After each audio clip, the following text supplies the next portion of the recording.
마태복음 13장 44절에서 46절의 말씀 우리 함께 봉독합니다. 하늘나라는 밭에 숨겨놓은 보물과 같다.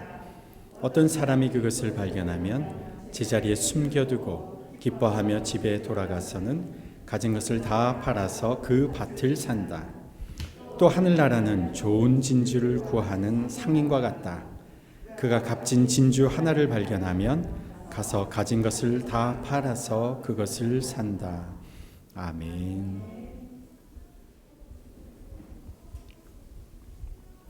최근에 잃어버린 조상 땅 찾기 서비스를 통해서 혹시 내가 알지 못하는 조상의 땅을 소유하고 있는 것 아닌가 찾아보는 사람이 특별히 추석 전후로 해서 많이 늘었다고 합니다.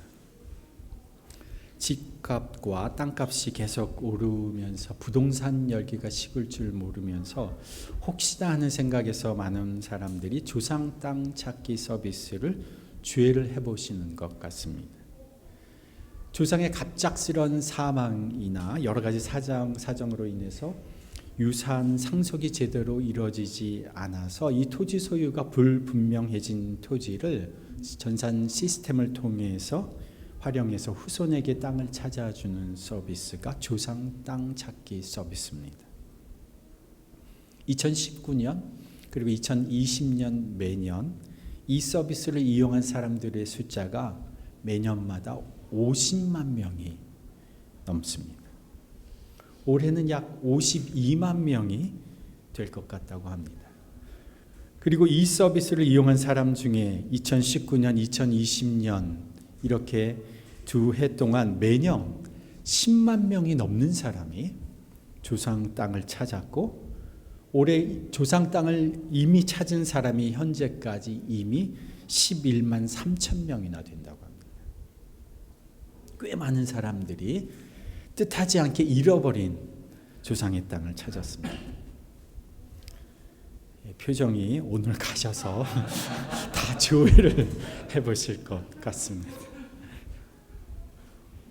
이 집 마련하는 것이 쉽지 않고 또 부동산 가격이 최근에 계속 상승하고 경기는 어려워지고 또 코로나로 인해서 삶이 힘들어지면서 사람들이 혹시나 하면서 조회를 해보시는 것 같습니다. 저희 어머니가 파평 윤씨이신데 운정 3지구 지금 신도시 3지구 아파트가 들어선 그 땅의 일부분이 파평 윤씨 종중 땅입니다. 이 파주의 파평 윤씨 종중 땅이 꽤 많습니다. 제가 그쪽을 이렇게 지나가면서 우리 어머니 조상 땅인데 하면서 제가 지나다녔습니다. 우리 중에는 부모님의 고향이 북한이신 분들도 계실 텐데 실제로 북한이 고향이신 분들 중에는 남한으로 피난 내려오면서 북한에서 소유했던 땅 문서를 그대로 가지고 와서 지금도 그 자손들이 그 땅 문서를 보관하고 계신 분들도 있다고 제가 들었습니다. 통일되면 혹시나 내 땅을 찾을 수 있을지도 모른다는 희망으로 땅 문서를 소중히 간직하고 계신 거죠. 오늘 예수님이 말씀하신 이야기에도 땅이 등장합니다. 농작물을 가꾸는 밭이라고 나오는데 정확한 의미는 밭일 수도 있고 가축을 풀어놓을 수도 있는 땅입니다.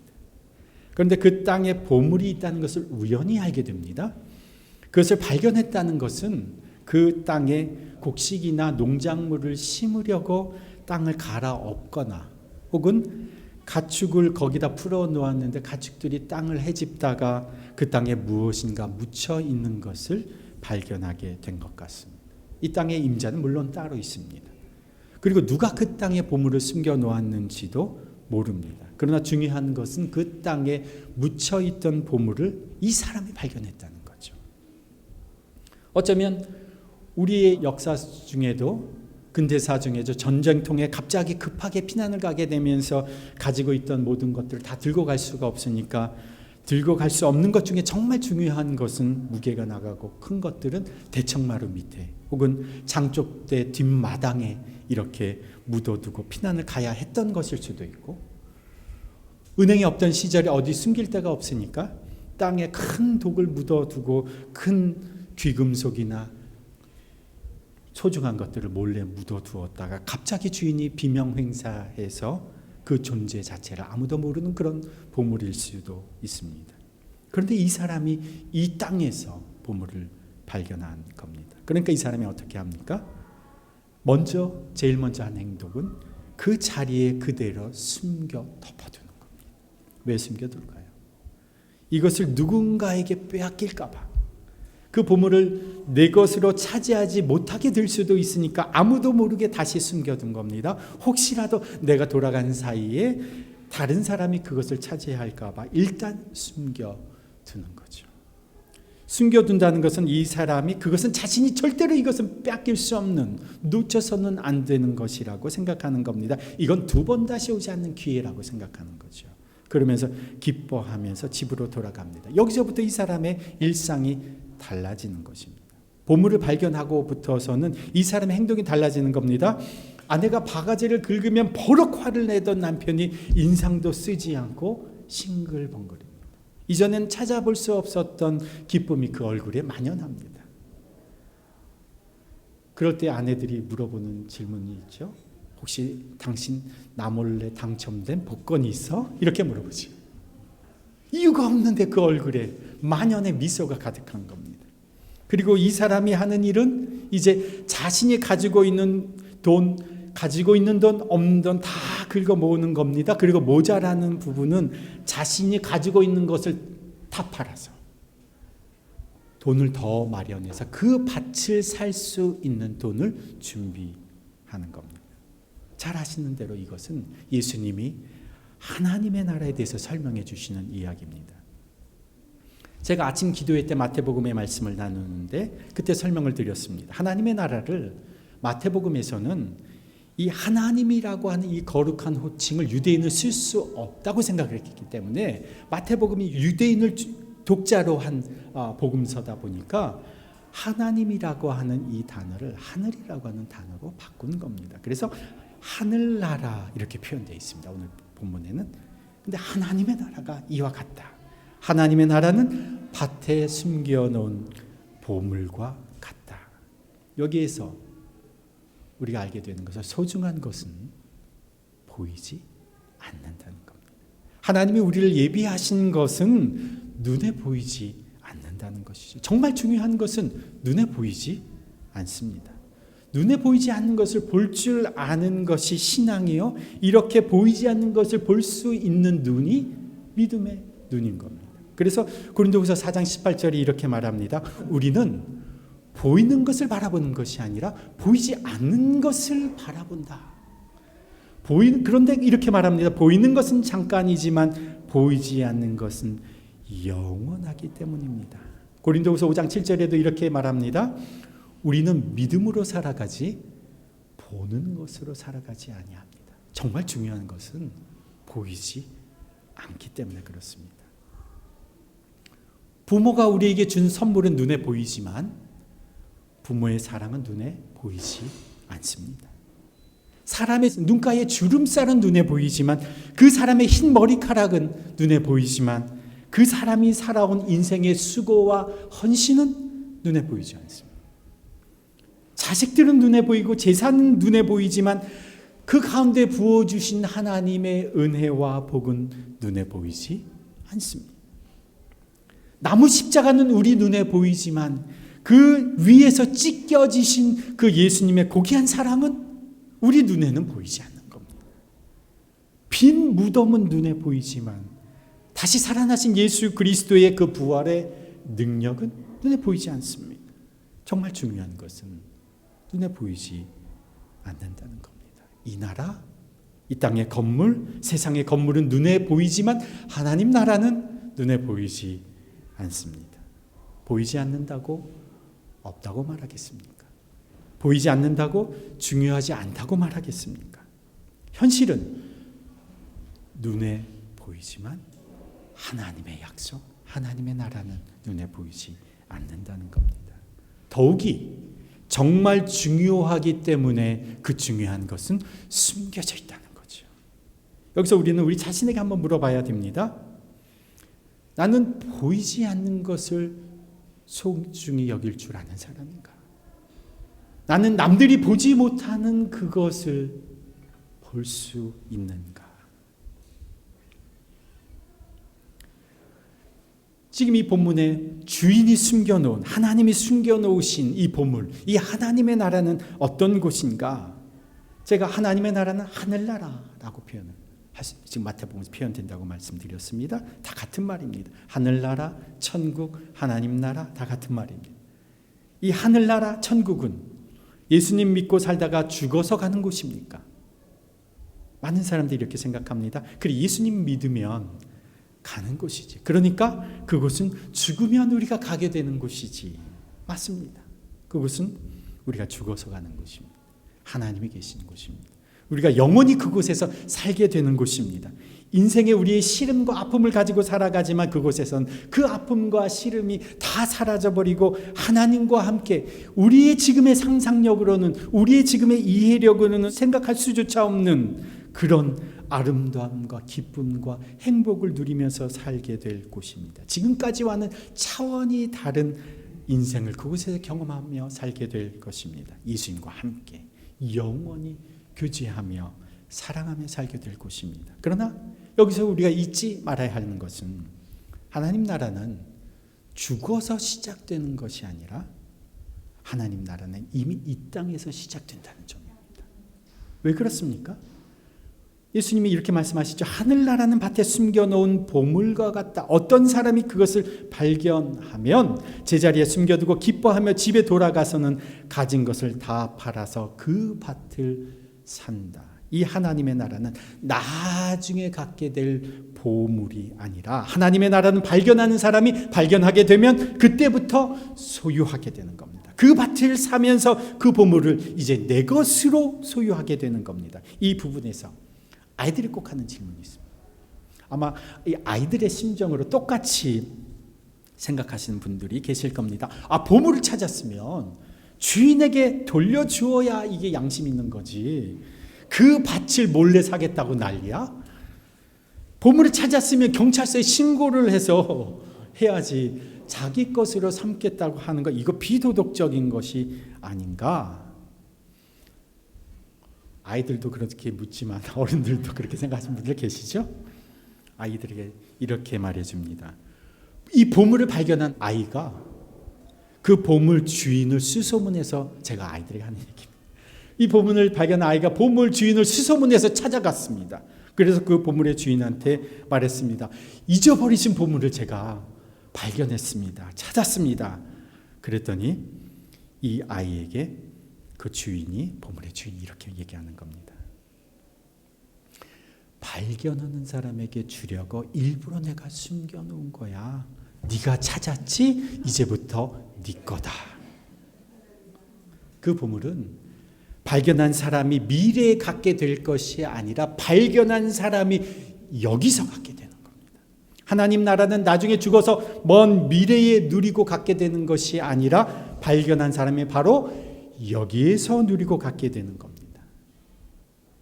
누가복음 17장에 보면 사람들이 예수님께 이렇게 묻습니다. 하나님의 나라가 언제 오는 겁니까? 이렇게 물어요. 그랬더니 예수님께서 이렇게 대답하셨습니다. 하나님의 나라는 눈으로 볼 수 있는 모습으로 오지 않는다.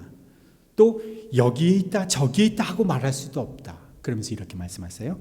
한번 따라해 보십시다. 보아라. 보아라. 보이지 않는 것을 보아라고 말씀하시죠. 보아라. 하나님의 나라는 너희 가운데 있다. 하나님의 나라는요, 바로 지금 우리들 가운데 있는 겁니다.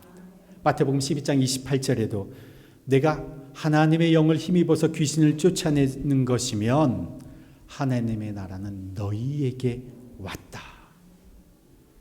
하나님의 나라가 이미 왔다고 말씀하십니다. 보이지 않는 보물인 이 하나님의 나라는 발견한 사람에게 바로 거기에 임하는 겁니다. 천국은 바로 여기에서부터 시작되는 겁니다. 하나님의 나라는 바로 우리가 살아가고 있는 이 시점에서부터 시작된다는 거죠. 그래서 여기에서 시작되지 않는 하나님의 나라는 죽어서 보장되지 않습니다.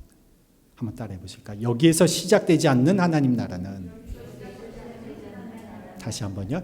여기에서 시작되지 않는 하나님의 나라는 죽어서 보장되지 않는다.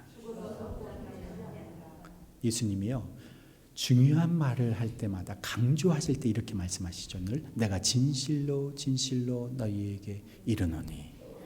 이 세 번역에서는 이것을 어떻게 보냈냐면 내가 진정으로 진정으로 너희에게 말한다 이렇게 말씀. 이거는 정말 강조하고 싶을 때 예수님이 하시는 말씀이에요. 요한복음 5장 24절에 예수님께서 이렇게 강조하시면서 말씀하시죠. 내가 진정으로 진정으로 너희에게 말한다. 내 말을 듣고 또 나를 보내신 분을 믿는 사람은 영원한 생명을 가지고 있고 심판을 받지 않는다. 그는 죽음에서 생명으로 옮겨갔다. 다시 한번 제가 읽어드립니다.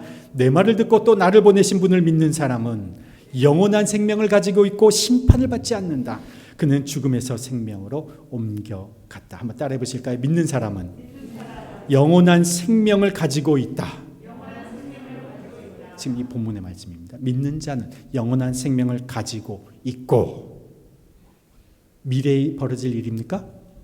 현재입니다. 지금 가지고 있는 겁니다. 믿는 자는 영원한 생명을 가지고 있는 겁니다. 현재형입니다. 그리고 심판을 받지 않는다. 이건 언제입니까? 미래죠.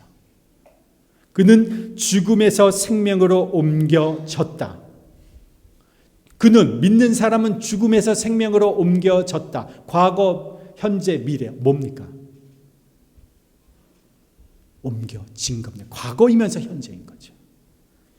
믿는 자는 죽음에서 생명으로 옮겨졌고 영원한 생명을 가지고 있다. 예수님이 이것을 강조해서 말씀하시는 겁니다. 바로 현재형으로 하나님의 나라가 우리 가운데 있다는 것입니다. 죽음이 다스리는 이 세상 나라에 속해 살다가 영원한 생명의 나라, 하나님의 나라로 옮겨졌다. 이것을 영원한 생명이 너희 가운데 가지고 있다 이렇게 표현해요. 영원한 생명이 뭡니까? 우리가 두 자로 영생입니다. 영생을 우리가 가지고 있는 겁니다. 죽음에서 생명으로 옮겨진 것, 이것이 하나님이 다스리시는 하나님 나라로 우리 인생이, 우리의 생명이, 우리의 영혼이 옮겨진 겁니다. 이것이 하나님 나라의 현재성입니다. 그렇다면 여러분들 이렇게 생각하실 거예요. 그렇다면 이 하나님 나라의 현재성이 어떻게 나에게 임하는가? 이것은 예수가 왕으로, 예수가 주인으로 다스리는 그곳에 하나님의 나라가 임하는 겁니다. 그러니까 내가 현재형으로 예수 그리스도를 나의 주인으로, 나의 왕으로 인정하는 그곳에 하나님 나라가 현재형으로 임한다는 거죠. 내가 현재형으로 예수 그리스도를 나의 주인으로, 나의 왕으로 고백하는 그곳에 하나님의 나라가 현재형으로 임한다는 거죠. 그렇다면 우리는 무엇을 해야 합니까? 현재형으로 예수 그리스도를 고백하는 거죠. 어떻게 고백합니까? 예수님이 나의 주인이십니다. 예수님이 나의 왕이십니다.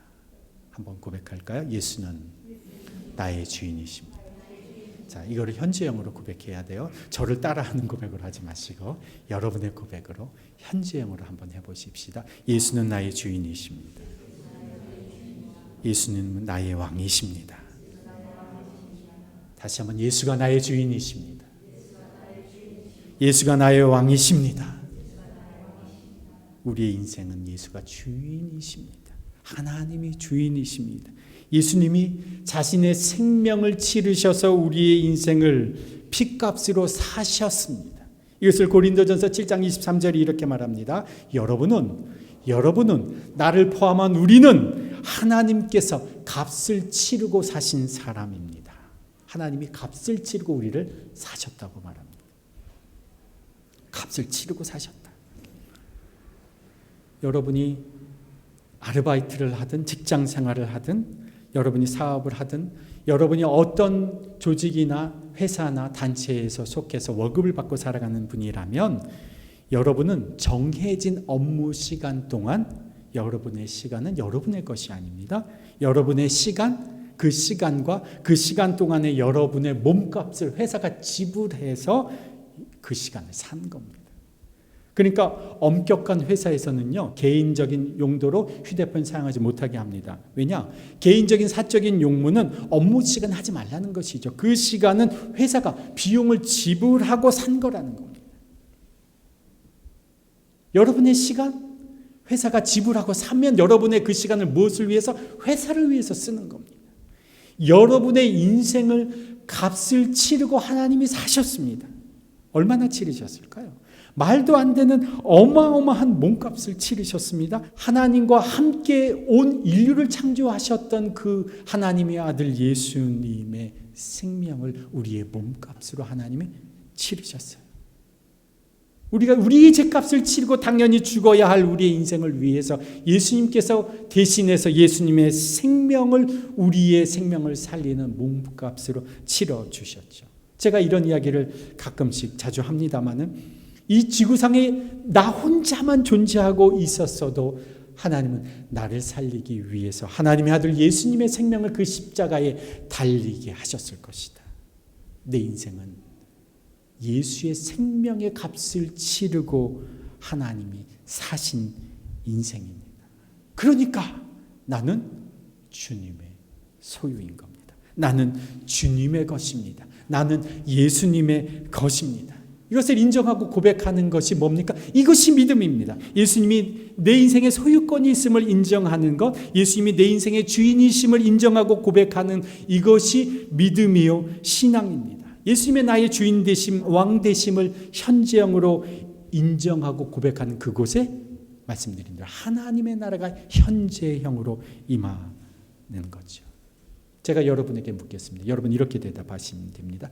주인이십니다. 이렇게 대답해 보십시오. 예수님이 내 인생에, 예수님이 내 생각에, 예수님이 내 감정에, 여러분의 감정의 기분에 따라 이리 끌리고 저리 끌리고 아침에 올라갔다가 저녁에 바닥까지 떨어져서 끌려다니지 마십시오. 감정이 여러분의 주인이 아닙니다. 여러분의 기분이 여러분의 주인이 아닙니다. 예수님이 여러분의 주인이십니다.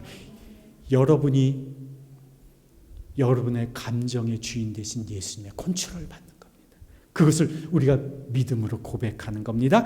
여러분 주인이십니다 라고 다시 한번 고백해 보십시오. 예수님이 내 환경에, 예수님이 내 관계에, 우리가 그렇게 살아갈 때 때로는 좋은 환경일 때도 있고 좋은 환경일 때는 기분 좋고 믿음도 아주 강한 것 같다가도 환경과 역경이 어려워지면 금세 믿음이 전혀 없는 것처럼 느껴지며 살아가는 분들이 많이 있지 않습니까? 우리가 그럴 때가 많이 있지 않습니까? 그런데 환경이 우리의 주인이 아닙니다. 우리의 여건이 우리의 주인이 아닙니다. 예수님이 우리의 모든 환경의 주인이 되십니다. 또 우리가 생각할 때 나는 빽이 없다고, 나는 아는 사람이 없다고, 내 뒤에는 힘 있는 사람이 없다고, 나는 가족의 배경이 없다고 생각하며 살아가는 분들이 계십니까? 그것 때문에 주눅 들어서 살아가는 분들이 계십니까? 예수님이 내 빽이 되어주십니다. 예수님이 필요한 관계, 소중한 인연을 만들어 주십니다. 예수님이 바로 관계의 주인이시기 때문에 그렇습니다. 다시 한번 주인이십니다라고 한번 고백해 보십시다. 예수님이 내 환경에, 예수님이 내 관계에, 예수님이 내 가족에, 예수님이 내 물질에, 예수님이 내 재산에. 재산이 제일 소리가 약하네요. 예수님이 주인 되심을, 예수님이 왕 되심을 인정하고 고백하는 그곳에 하나님의 나라가 현재형으로 임하는 겁니다. 여러분 이번 한 주간 살아가면서 하나님 나라를 매 순간 매일마다 현재형으로 누리면서 살아가게 되시기를 축복합니다. 어떻게 하면 됩니까? 예수 그리스도가 주인 되심을 내 입술로 현재형으로 고백하는 겁니다. 예수님께서 주인 되심을 내가 흔들리는 그 자리에서 고백하는 겁니다. 불어대는 맞바람이 쳐대는 그 상황 속에서 현재형으로 예수님이 주인 되심을 선언하는 겁니다. 고백하는 겁니다. 인정하는 겁니다. 그러면 놀랍게도 하나님 나라가 현재형으로 우리 가운데 임하는 것을 경험하게 되는 겁니다. 이것은 말로만이 되는 것이, 우리가 그냥 생각으로만 되는 것이 아니라 여러분 실천해 보십시오. 여러분 입술로 고백해 보십시오. 그러면 하나님 나라가 어떻게 현재형으로 우리의 삶 가운데 임하는지를 여러분 경험하게 됩니다. 제가 그렇게 경험하면서 살아가기 때문에 여러분에게 권해드리는 겁니다. 이 하나님 나라의 가치를 아는 사람이라면 그 사람은 오늘 본문의 보물을 발견한 사람처럼 살아가게 되는 겁니다. 이 사람이 어떻게 했습니까? 절대로 이 보물을 포기할 수 없으니 잠시 숨겨놓고 가서는 가진 것을 다 팔아서 그 밭을 샀습니다. 여러분이 가진 것이 얼마가 되는지 제가 잘은 모르겠습니다만 한 가지 분명한 것은 있습니다. 여러분은 가진 거 다 팔아도 보물은 절대 살 수 없습니다. 제가 여러분을 겉으로 보기와는 다르게 여러분이 진짜 재벌이 있다고 해도 여러분의 재산 다 팔아도 그 보물을 절대로 살 수가 없습니다. 돈으로는 보물을 살 수가 없습니다. 그 가치는 돈으로 환산할 수가 없는 가치입니다. 하나님 나라를 사겠다는 것은 곧 돈으로 하나님과 거래를 하겠다는 것과 같습니다. 하나님을 사겠다고 덤비는 것과 같습니다. 그래서 절대로 하나님과는 돈으로 거래할 수가 없습니다. 절대로 하나님의 나라를 돈으로 살 수는 없습니다. 돈으로 다 되는 세상에서 안 되는 것이 있습니다. 돈으로 하나님과 거래할 수는 없습니다. 대신 우리가 할 수 있는 것이 있습니다. 보물이 묻혀 있는 밭에 투자할 수 있습니다. 이 보물이 묻혀 있는 밭이 무엇일까요? 하나님 나라가 묻혀 있는 이 밭은 무엇일까요? 저는 이 밭이 교회 공동체라고 생각합니다. 하나님 나라 보화를 세상 속에 담아내는 공동체, 바로 교회 공동체가 이 하나님 나라를 이 세상 속에 품고 있는 밭과 같다고 저는 생각합니다. 그래서 하나님 나라를 추구하는 사람은 꼭 교회 공동체를 아주 소중히 여기는 사람입니다. 제가 영국에서도 선교학을 공부했기 때문에 늘 복음을 전하고 하나님 나라를 확장하고 선교에 관심이 많았습니다. 공부를 하면 할수록 확신이 드는 점 한 가지는 하나님 나라 확장은 항상 무엇으로 이어지는가? 교회 공동체로 이어지고, 교회 공동체는 무엇으로 이어지는가? 하나님 나라 확장으로 이어질 수밖에 없다는 겁니다. 교회를 떠나서 하나님 나라, 하나님의 선교는 이루어질 수 없다는 것입니다.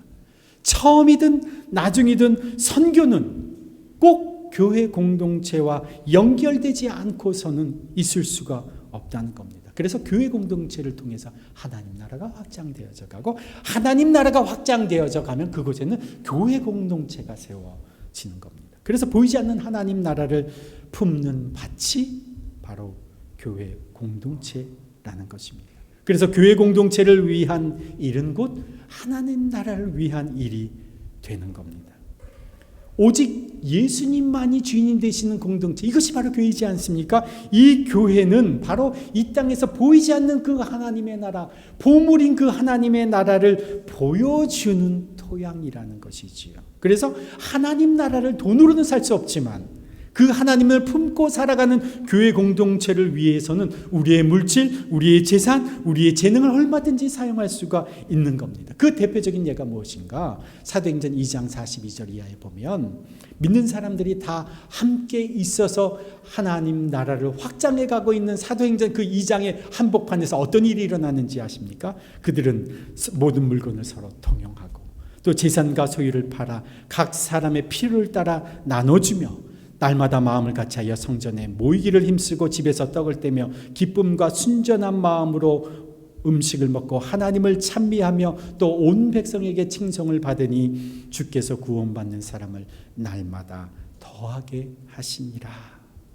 사도행전 4장에도 보면 믿는 무리가 다 함께 한 뜻이 되어 모든 물건을 서로 통용하고 자기 재물을 조금이라도 자기 것이라고 하는 이가 하나도 하나님 나라가 능력 있게 확장해가는 그 현장에서 그 하나님 나라 가치를 알고 있는 사람들이 하는 일이 자기의 것을 자기의 것이라고 주장하지 않고 그것을 나누기 시작하는 겁니다.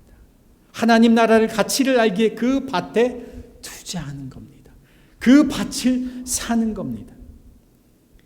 아침 기도의 본문이 마태복음 4장에서 베드로와 그의 동생 안드레도, 야고보와 그의 동생 요한도, 보물을 발견한 사람도, 오늘 본문에 진주를 발견한 사람도 모두 자신이 가진 모든 것을 다 팔아 그 밭을 사는 겁니다. 여러분, 예수님을 믿는 것이 무엇이라고 생각하십니까? 예수님 믿는 것이 내가 어렵고 힘들 때 나를 위로해 주는 것이라고 여러분 이해하고 계십니까? 힘들고 어려울 때 내게 힘이 되는 것이 예수님 믿는 것이라고 생각하십니까? 분명히 예수님은 우리를 위로해 주시고 이해하시고 우리에게 힘이 되어 주시는 것은 확실하지만 예수 믿는 것은 단지 그 정도가 아닙니다. 예수님 믿는 것이 죽어서 천국 가는 티켓을 끊어놓는 것이라고 생각하고 계십니까? 신앙은 미래를 보장해주는 종교적인 보험을 드는 것이라고 생각하는 사람들이 있습니까? 믿는다는 것은 겨우 그 정도가 아닙니다. 예수님을 믿는다고 하는 것은 예수님을 나의 주인으로 모시고 예수님이 나를 다스리시도록 하는 겁니다. 예수님이 나를 소유하는 겁니다. 그곳에 그 인생에 하나님 나라가 현재형으로 임하는 겁니다. 예수님이 나를 다스리시면, 예수님이 나를 통치하시면 그곳에 하나님의 역사가 있습니다. 하나님의 나라가 임하는 겁니다. 하나님의 다스리심이 그곳에 있습니다. 그러니까 그동안 죄에 눌려서 살아갔던 인생이 예수님이 다스리시고 통치하시면 그곳에 자유가 임하는 겁니다. 진리를 알지니 진리가 너희를 자유케 하리라. 죄에 눌려서, 거짓에 눌려서, 세상에 눌려서, 두려움과 걱정에 눌려서 죄에 찌들어서 살아가던 우리의 인생에 예수 그리스도가 다스리시면 그곳에 자유와 해방이 임하는 겁니다. 그곳에 하나님의 역사가 일어나는 겁니다. 예수 그리스도를 주인으로 모시고 인정하는 그곳에 하나님의 기적이 일어나는 겁니다. 병이 떠나갑니다. 병에 눌려서 살아가던 인생, 병이 떠나가고 귀신이 쫓겨나고 약한 자가 건강해지고 가정이 세워지고 하나님의 사업이 일어나고 예수 그리스도의 공동체가 일어나는 겁니다. 이 하나님 나라의 가치를 이해하고 인정하는 사람은 그 하나님 나라는 살 수 없을지언정 그 하나님 나라를 품고 있는 토양, 밭을 내 가진 것을 다 팔아서 사려고 하는 거죠. 그래서 하나님께는 내가 가진 것이 얼마가 되느냐가 별로 중요하지 않습니다. 하나님께는 여러분이 얼마나 가지고 있느냐가 그렇게 중요하지 않습니다. 그런데 하나님에게 중요한 것은 내가 가진 것을 다 주님께 드릴 수 있을 만큼 하나님과 그 하나님 나라 가치를 중요하게 가치 있게 여기는가가 이것이 중요한 겁니다. 하나님 나라를 위해서, 하나님을 위해서 그 하나님의 존재가, 그 하나님의 가치가 그 어떤 것보다도 귀하기 때문에 내가 가진 것을 다 드리고 싶을 만큼 그 가치를 위대하게 여기고 있느냐, 이것이 중요하다는 거죠. 그래서 모든 것을 버려두고 예수를 따를 수 없다면, 모든 것을 버려두고 예수를 따를 수 없다면 그 예수는 내가 가진 것보다 전혀 중요하지 않은 존재인 것 아닙니까? 배보다 그물보다 예수가 중요하기 때문에, 예수님이 가져오신 그 하나님 나라가 중요하기 때문에 그 모든 것을 버려두고 사람들이 예수를 따를 수 있었던 것 아닙니까? 그 가치가 너무나도 중요하기 때문에 가진 것을 다 팔더라도 그 밭을 사고야 마는 것 아닙니까? 저는 그 하나님 나라를 중요하게 여기는 우리의 심정이 오늘 우리를 이곳으로 이전하게 했다고 생각합니다.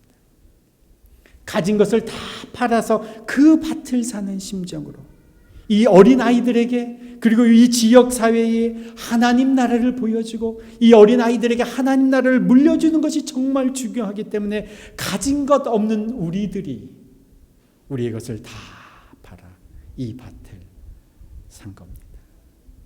예수님이 여기 우리 가운데 계십니다. 주님이 우리 인생의 주인이십니다. 예수님이 우리 공동체의 주인이십니다. 우리가 죄로 인해서, 유혹으로 인해서 번번이 우리는 실패하고 좌절하고 넘어지고 그렇게 살아가지만 그 순간마다 우리가 예수의 이름을 부르고 고백해 보십시오. 예수 그리스도가 나의 주인이십니다. 예수 그리스도가 나의 왕이십니다. 때로 실패하고 좌절해서 더 이상 일어설 수 없는 힘든 상황 가운데서도 그 예수의 이름을 부르며 예수님, 주님이 나의 주인이십니다. 나의 왕이십니다. 현재형으로 고백하며 살아가는 주님의 백성들 가운데, 그 사람의 인생 가운데 하나님의 나라가 현재형으로 임하는 겁니다. 이번 한 주간 우리 한 사람 한 사람이 그 하나님의 나라의 현재성을 매일마다 경험하며 살아가시기를 축복합니다. 그러기 위해서 예수 그리스도를 현재형으로, 그 예수 그리스도의 현존을 인식하며 고백하며 살아가는 한 주간 되시기를 바랍니다. 그러면 여러분의 삶의 현장이 이번 한 주간 하나님의 나라가 임하고 하나님의 역사가 일하고 하나님의 위로와 은혜가 있고 그것에 하나님의 기쁨과 평강이 충만하게 될 겁니다. 하나님 아버지, 우리의 삶의 모든 영역에 예수 그리스도가 주 되심을 선언합니다. 우리가 믿음으로 고백합니다. 주님, 우리의 현실에 눈에 보이는 것 때문에 흔들렸던 우리의 마음과 생각에 하나님 나라가 임하게 하여 주옵소서.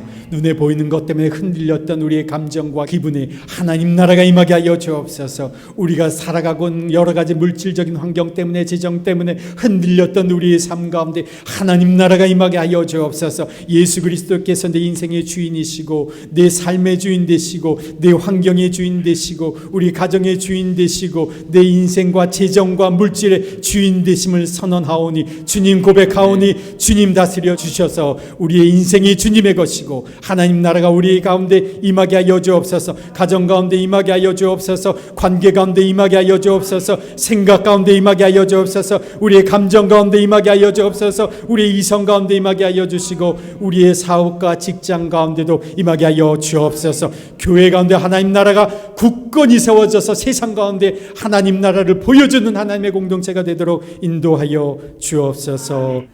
이제는 우리 구주 예수 그리스도의 그 지극하신 은혜와 하나님 아버지의 그 무한하신 사랑과 성령님의 교통하심과 역사하심이 하나님 나라가 가장 소중한 가치이기에 그 밭을 위하여 아낌없이 나의 가진 것을 사용하기를 주저하지 않겠다는 결심으로 세상으로 나아가는 주님의 백성들 위해, 그 속한 가정과 일터 위에, 주의 몸된 더비교회 공동체 위에 이제부터 영원토록 함께 하시기를 간절히 축원하옵나이다. 아멘.